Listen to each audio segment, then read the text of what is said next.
Vem cá, Gustavo, Paulinha, cadê a Izzy?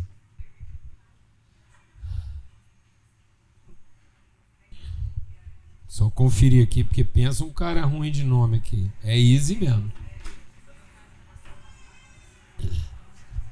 Quem veio de padrinho e madrinha, todo mundo da família que quer participar desse momento? Avós.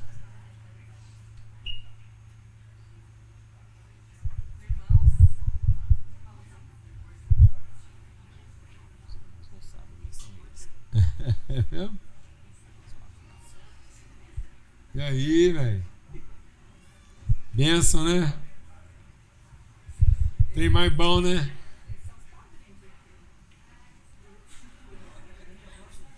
É, porque vocês é que são os padrinhos. Vocês estão sabendo agora ou não? Olha lá. Dá a notícia pra eles aí. Na verdade, é um casalzinho que nos apresentou pro amor de Deus, né? Então, quando eles nasceram, nós fomos tendo noção daquilo que é o amor do nosso Pai por nós. E como a Izzy veio como uma surpresa, um desafio, um susto, um presente, nada melhor do que os dois irmãos serem os padrinhos, os guardiões, aqueles que vão acompanhar a irmã e em alguma ausência nossa serão os responsáveis por ela. Ela é um presente de Deus na nossa vida. Quando nós ficamos sabendo da vinda dela, foi um grande susto, mas uma alegria, um recomeço. E hoje eu sentado ali, ouvindo tudo aquilo que está sendo dito aqui, eu entendi o que é ressurreição, um novo nascimento.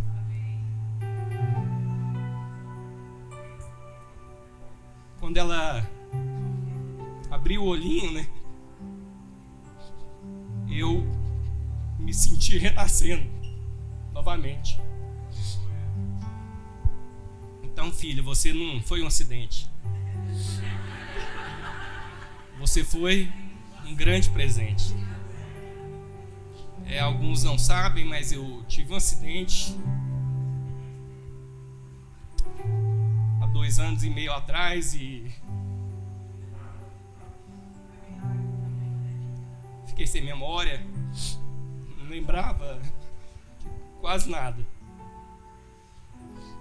Mas uma coisa eu não esqueci, foram dos meus filhos. Independente de tudo que acontecer na nossa vida, independente de como nós somos fracos e frágeis e pecadores, Ele, nosso Pai, não se esquece de nós. A gente pode cair, a gente pode ralar o joelho, a gente pode pensar que nós estamos mortos, mas Ele nos pega pela mão, nos dá uma segunda, uma terceira, uma quarta, uma quinta, uma 10ª chance. Porque Ele sim nos ama, independente de qualquer coisa. Ele é incorruptível. Ele não precisa que a gente esteja com boa condição financeira. Ele não precisa que a gente esteja bonito ou que tenha grandes dons. Porque Ele nos acolheu como filhos. Na passagem de Cristo, a gente se lembra muito da cruz. Mas o que mais me mexe com a vinda de Cristo é quando Ele abre mão de ser o único filho. Nós passamos naquele momento a sermos adotados como filhos. E lá em Efésios está escrito que nós não somos filhos de acidente. Nós somos filhos por adoção. Filho por adoção é filho desejado. Filho por adoção é filho escolhido. Filho por adoção é filho sonhado. E eu louvo a Ele, porque Ele, a sua grande misericórdia, nos adotou. independente de quão frágeis e quão falhos nós somos. Ele nos adotou. Amém? Ela falou amém, né? E aí? Traz aqui. Amém. Nós tentamos segurar essa bacia. Pastor. Olha aqui, ó. Olha, meu Deus do céu.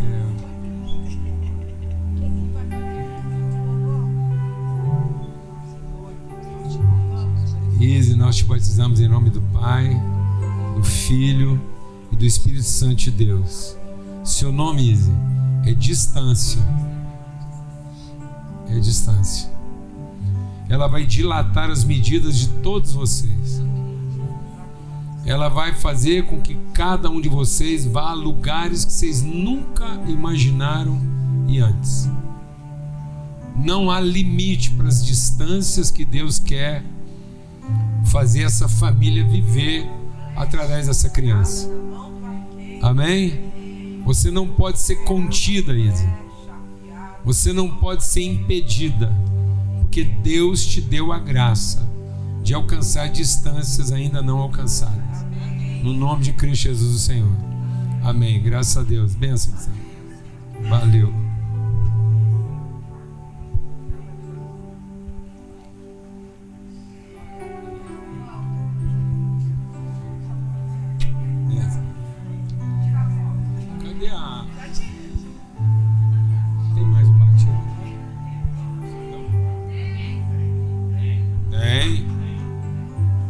Cadê?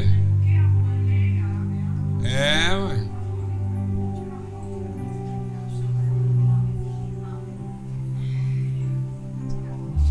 Vamos lá.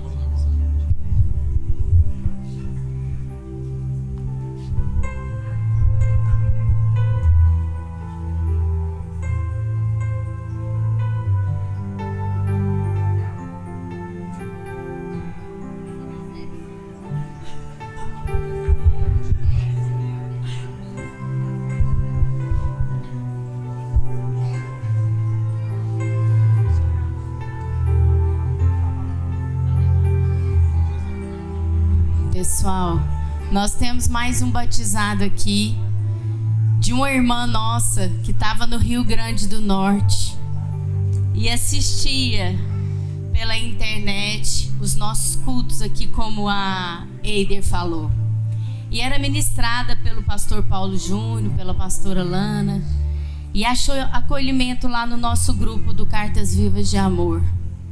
Foi tão forte na vida dela que ela pegou um avião e veio para Goiânia, conheceu o que acontece aqui em Goiânia nessa igreja. E aqui ela foi acolhida por muitas irmãs, pela Delcione, a Vânia, todas as Cartas Vivas de Amor que tem em Goiânia.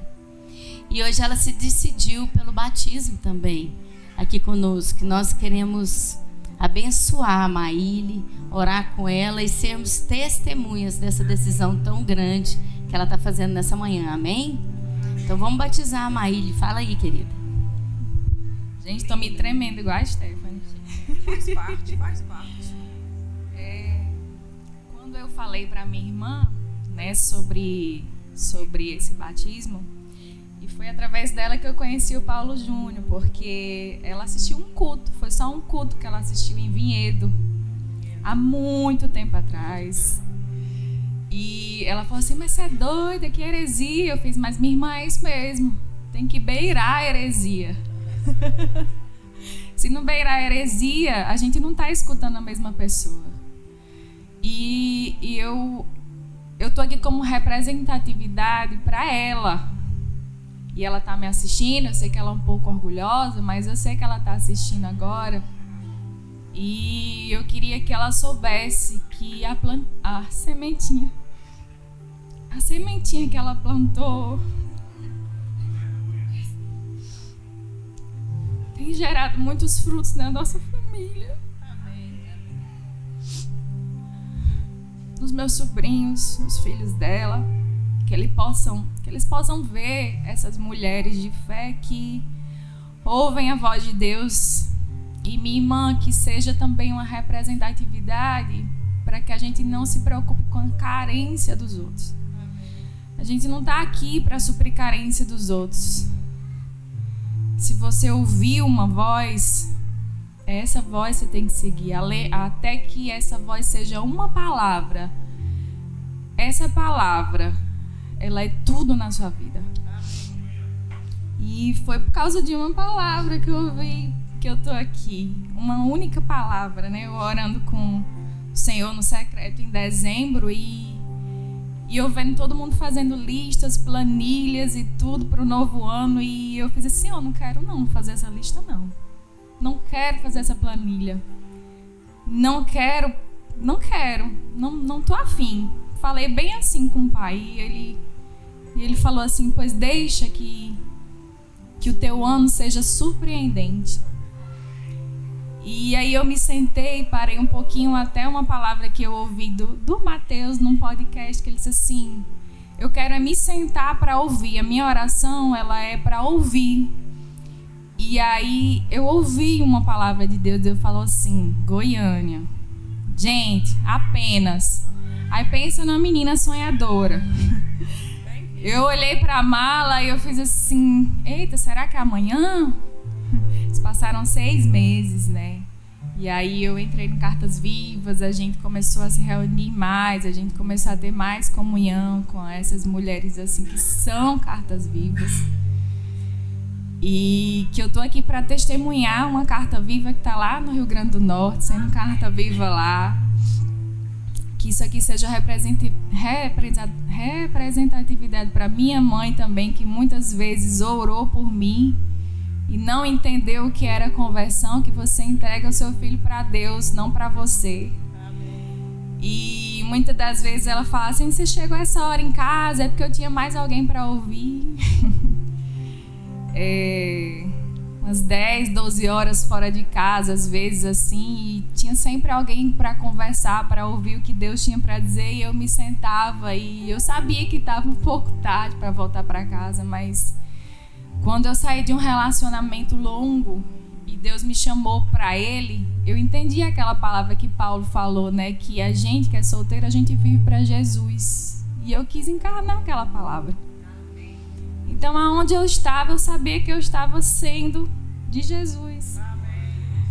Então, por mais que eu causasse preocupação nas pessoas, das necessidades, das carências das pessoas, mas eu estava ali sendo aquela palavra que eu ouvi. Só isso, gente. Eu tenho um privilégio demais estar aqui. Privilégios aí, privilégio. Não tenho mais palavras, não. Eu queria chamar um pouco do nosso pessoal jovem que viesse aqui. Mateus, foi abençoado pela sua palavra. Vem cá, vamos estar juntos aqui.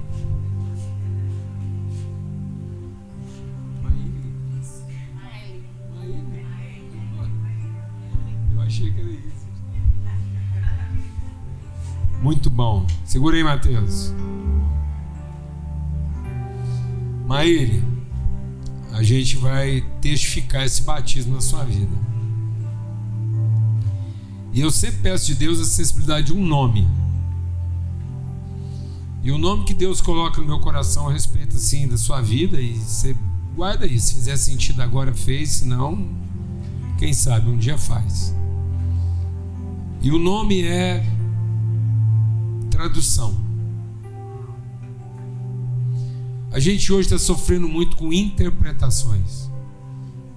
E as interpretações fundamentam tradições, porque não temos traduções. E às vezes as pessoas, na ansiedade de interpretar, deixam de ser uma boa tradução.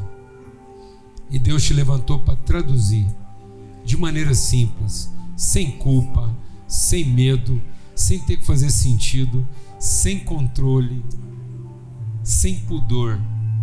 Apenas traduza. Seja fiel ao som que você vai ouvir.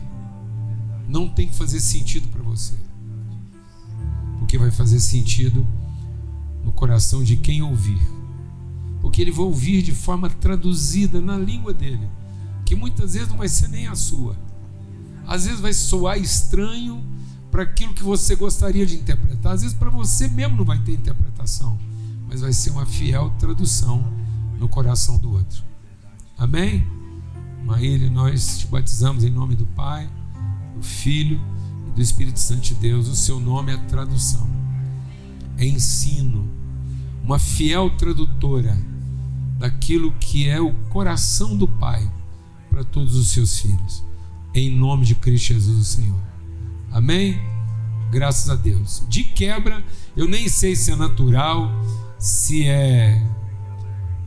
não é natural, mas não tem problema, deixa eu falar. É porque é o seguinte, você não sabe o que representa para mim, Palana, batizar uma ruiva, porque lá em casa tem de tudo quanto é cor, mas faltava ruiva lá no nosso cenário. Então toda vez que eu tenho a chance de batizar uma ruiva, isso é uma redenção afetiva, tá bom?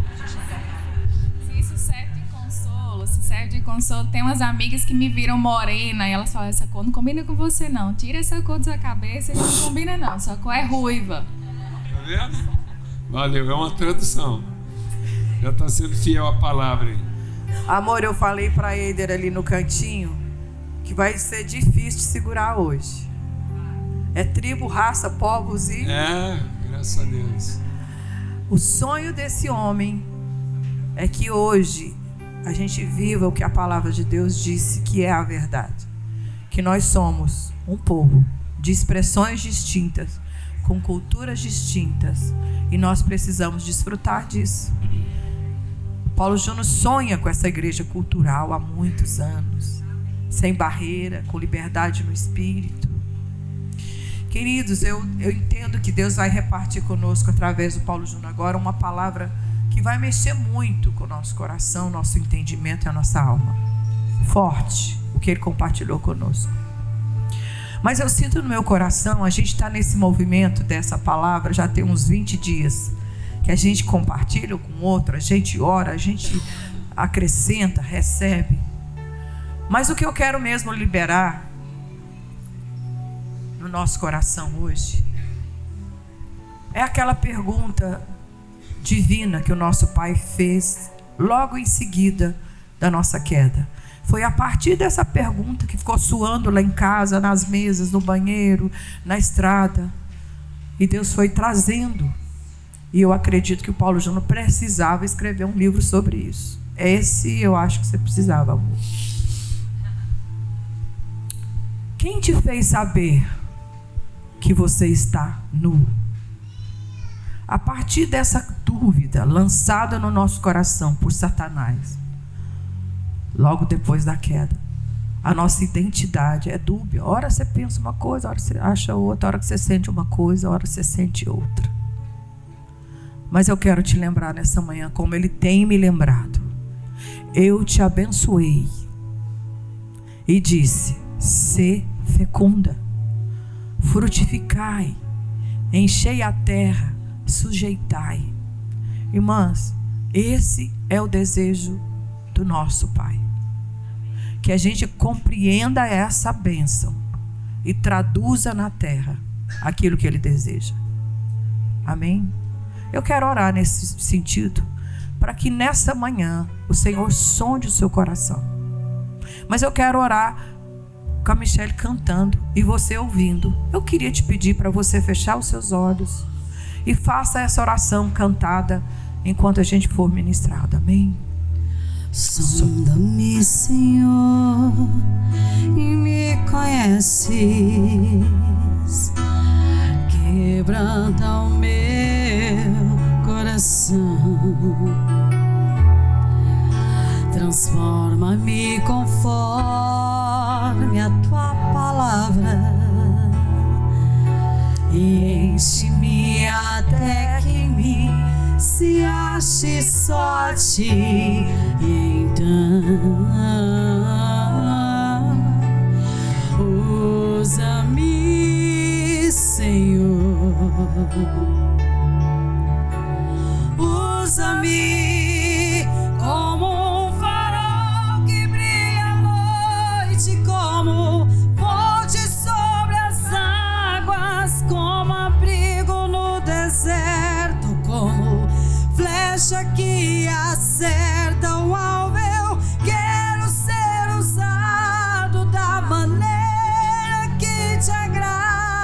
qualquer hora e em qualquer lugar. Eis aqui a minha vida, usa-me, Senhor, usa-me. Sonda-me, quebranta-me, transforma-me, enche-me e usa-me, Senhor. E agora eu quero fazer um apelo. Quem deseja ser usado pelo Senhor essa semana que começa hoje, levanta a sua mão. Amém, amém, amém, amém, amém. Deus, eu quero te louvar por tantas flechas que nós somos.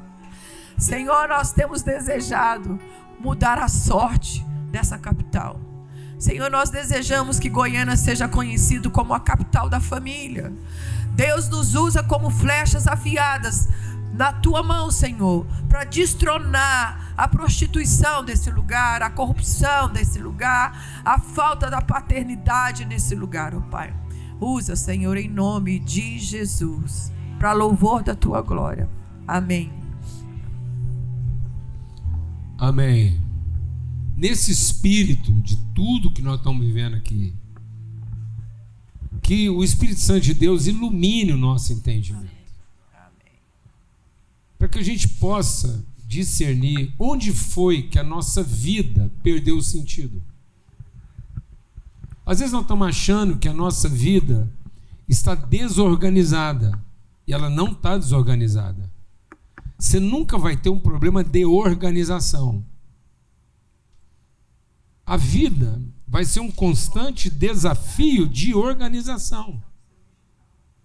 E só aqueles que estão orientados no sentido da vida vão ter autoridade para fazer a vida ter sentido. Tentar organizar a vida para ela ter sentido é uma crise de identidade. Então, se você está tentando ter uma vida organizada para ela fazer sentido para você, você vai ter uma crise de identidade. Porque a partir de uma pessoa bem orientada, você consegue organizar tudo que está fora de ordem. Então o mundo está em desordem, porque os filhos de Deus estão desorientados.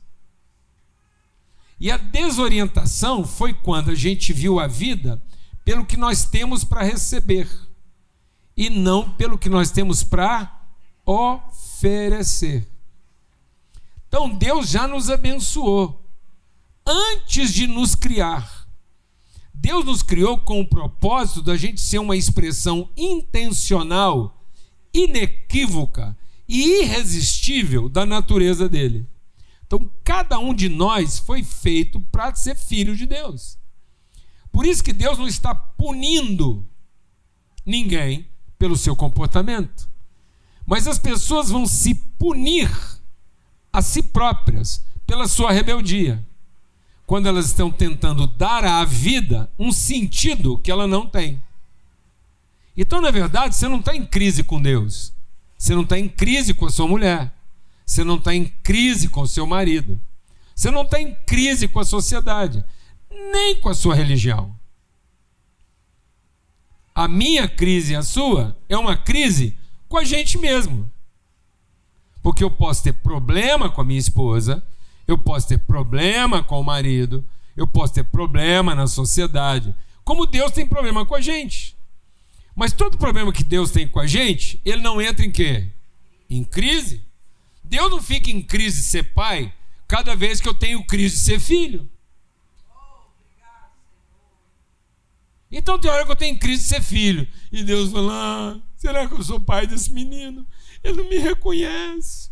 Eu acho que eu não sou um bom pai. Não. Ele é fiel. Porque ele não pode ser infiel a si próprio. Se você está vivendo a infidelidade de alguém, e isso está representando uma crise para você, é porque você está sendo infiel a você.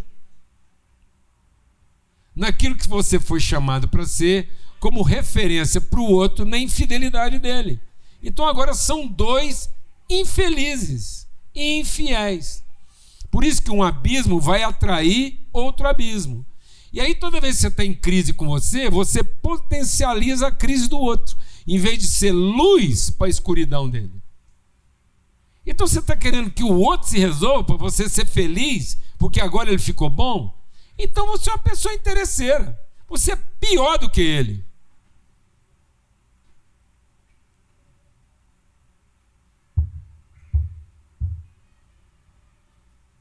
Porque você é um mandruvá. É um verme. É um parasita. Que chegou lá para comer o fruto antes dele cumprir o quê? O propósito. Você é aquele verme numa maçã bonita por fora e podre por dentro. É isso que as pessoas estão se tornando. Parasitas de quem funciona. E não inspiração de vida para quem não funciona. Então Deus não fez a gente para ser comedor de fruto sadio, mas para ser a cura e a inspiração de frutos que perderam a sua identidade. Por isso que tudo à nossa volta está à espera de que eu e você nos reconciliemos, que a gente volte à vida naquilo que é o seu propósito. E o propósito da vida não é ser abençoado. O propósito da vida não é receber. Deus abençoou o homem e disse: sede frutífero, sede fecundo. Então não é, a sua espiritualidade não está pautada pelo quanto você recebe. A sua verdadeira espiritualidade é revelada pelo quanto você entrega. Por isso que o amor do Pai não está numa devoção interessada. O amor do Pai está revelado numa oferta espontânea, não precificada.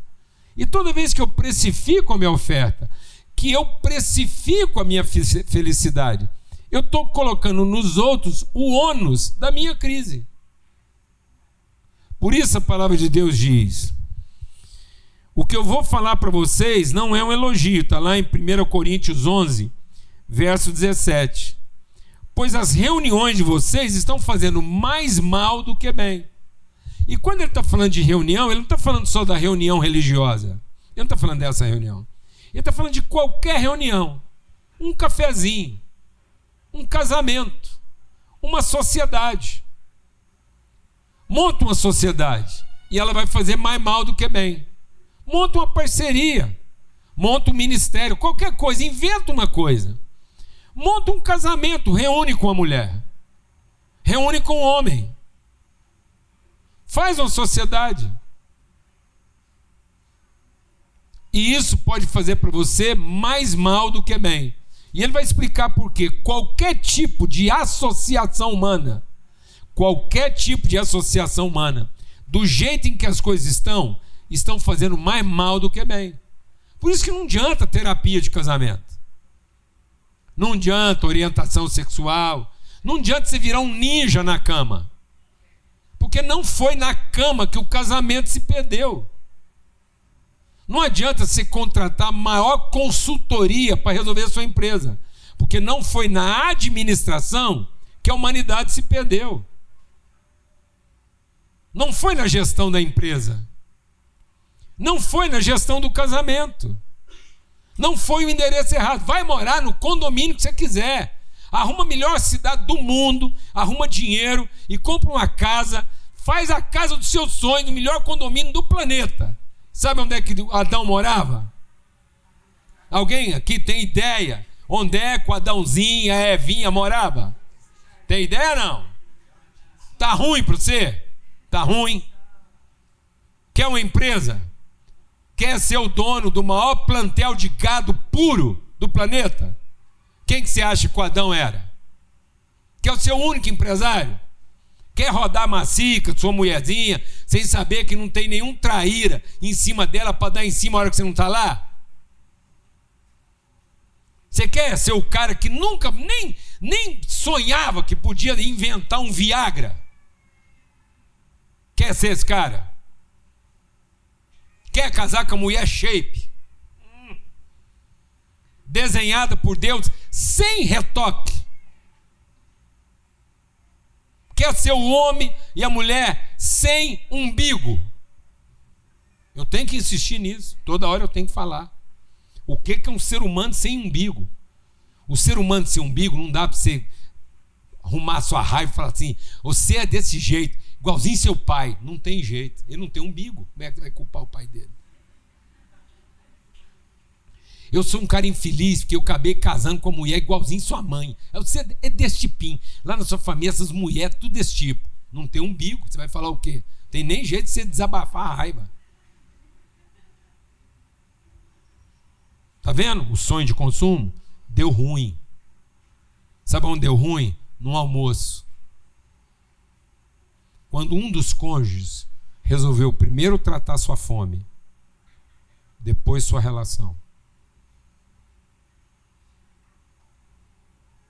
Ele resolveu comer primeiro, satisfazendo sua carência, sua cobiça e seu direito. Quando o ser humano colocou na mesa, quando o ser humano colocou no pão de queijo, quando o ser humano colocou numa pamonha à moda, a ideia de que aquele era o prato predileto dele e que só tinha um jeito de ele ser feliz, era comer primeiro e repartir depois. Aí acabou cama, acabou empresa, acabou a natureza, acabou a criação, tudo em volta do ser humano. Quando o ser humano colocou sua necessidade, seu interesse e o seu direito na frente da relação, toda a criação ficou escrava. E ela continuou em ordem. Continuou funcionando.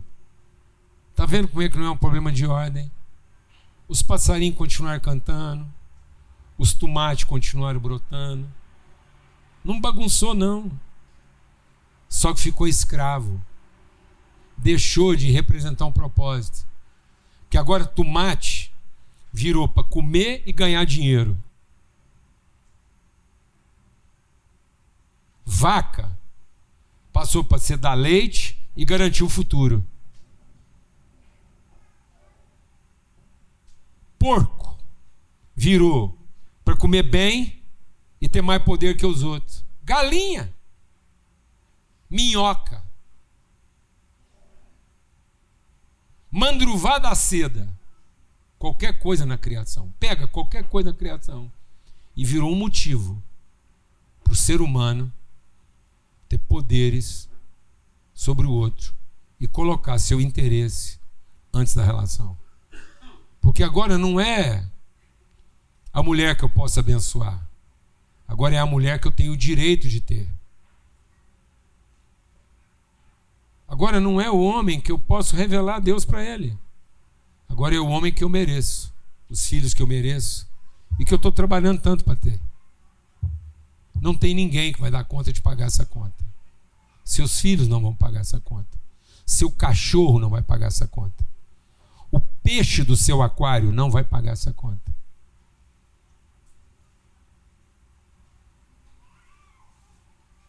E é por isso que nesse momento a gente deixou de olhar para o fruto como uma inspiração e olhar para ele como uma necessidade. Nesse momento a gente deixou de se importar com o fruto e passou a se importar com as folhas. Porque a Bíblia diz lá em Ezequiel 47 que as folhas são para cura e o fruto é para alimento. Ora, por que o homem deixou de procurar a árvore pelo fruto e agora procurou a árvore pela folha? Porque agora ele está doente.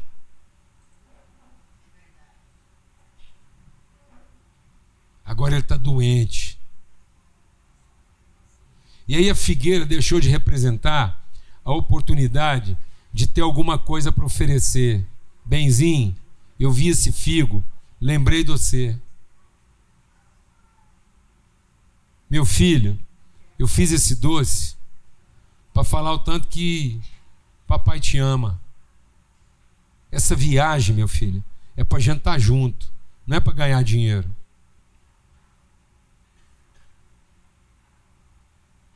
Essa viagem é porque eu gosto de passar tempo com você. Independente se nós vamos ganhar dinheiro com esse trem ou não. Essa mesa não é porque eu estou com fome. Essa mesa é porque eu estou com saudade.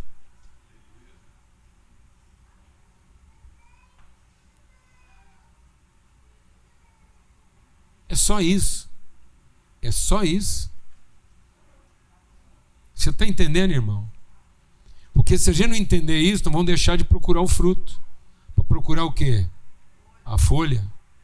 Nós vamos passar a viver a vida para ter o problema resolvido e não a relação mantida. Sendo que Jesus, quando procurou a mesma árvore, ele não procurou a folha, porque Jesus não estava com problema a ser resolvido.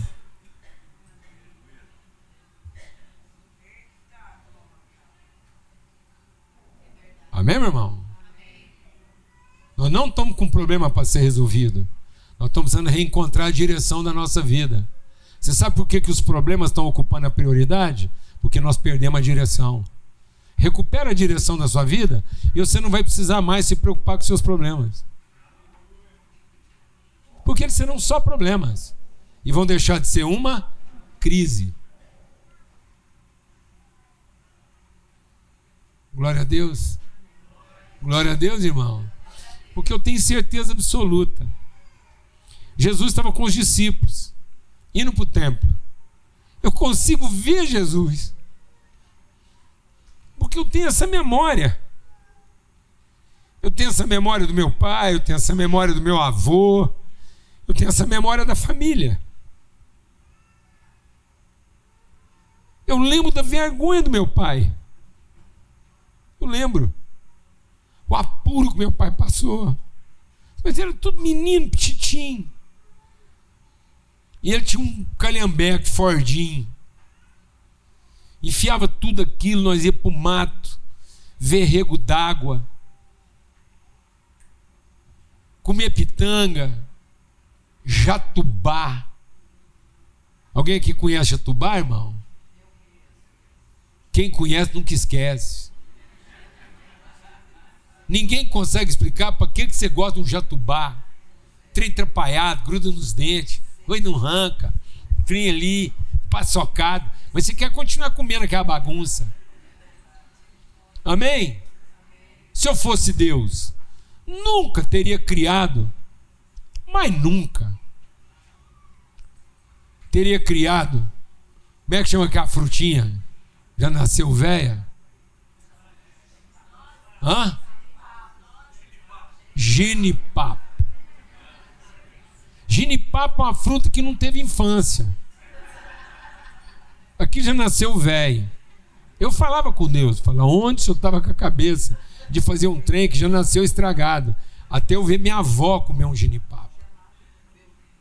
E aí eu quero terminar essa história contando. Nós estávamos lá na roça, passeando, familiares, tia, minha mãe, aquela coisa, levava as marmitinhas, o frango na farofa. E aí nós paramos numa fazenda cheia de laranja. Aquele laranjal bonito.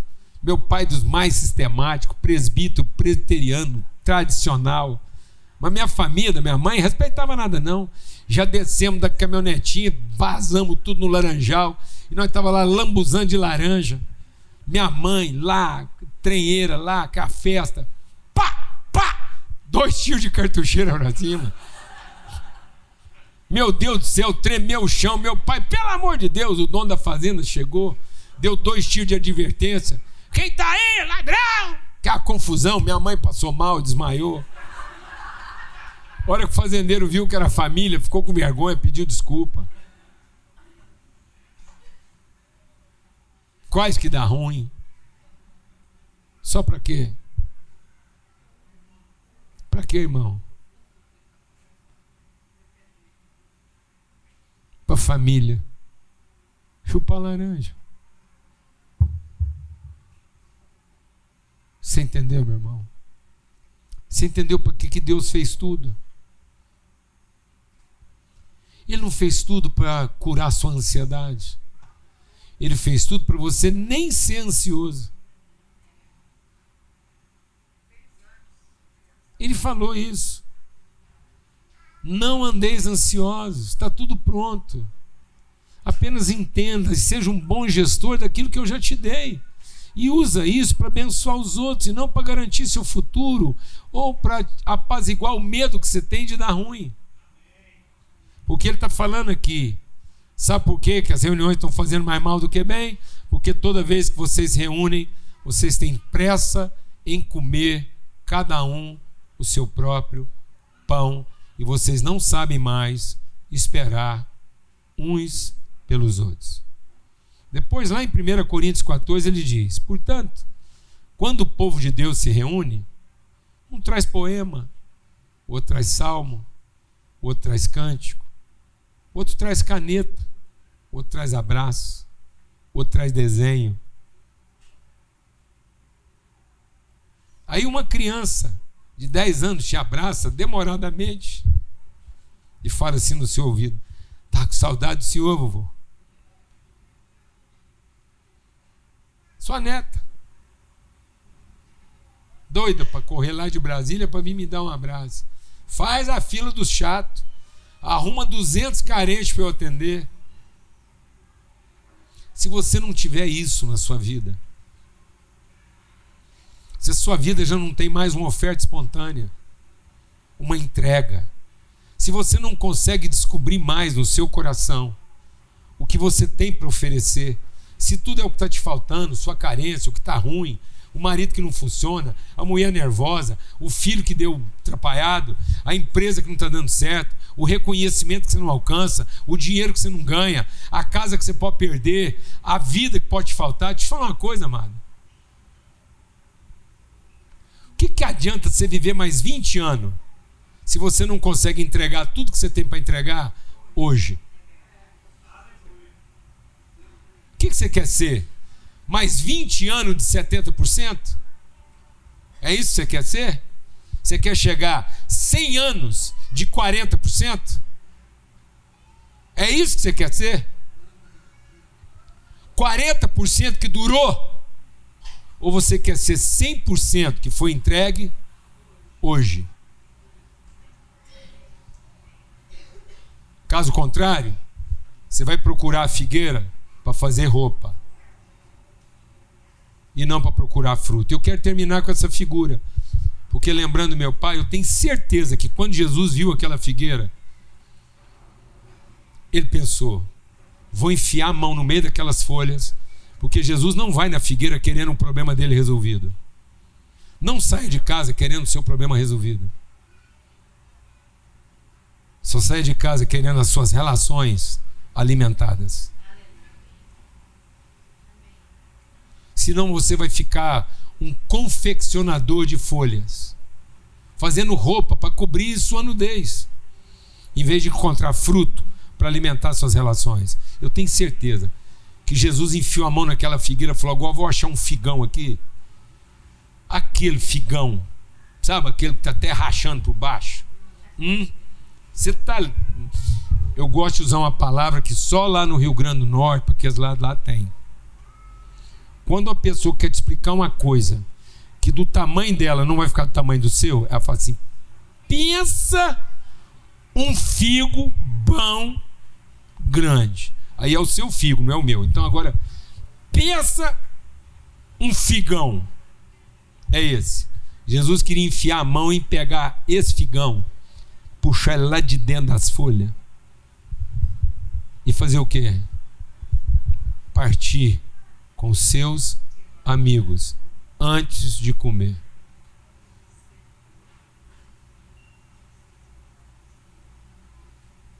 Jesus não queria o figo para comer, porque a fome dele nunca foi de comer.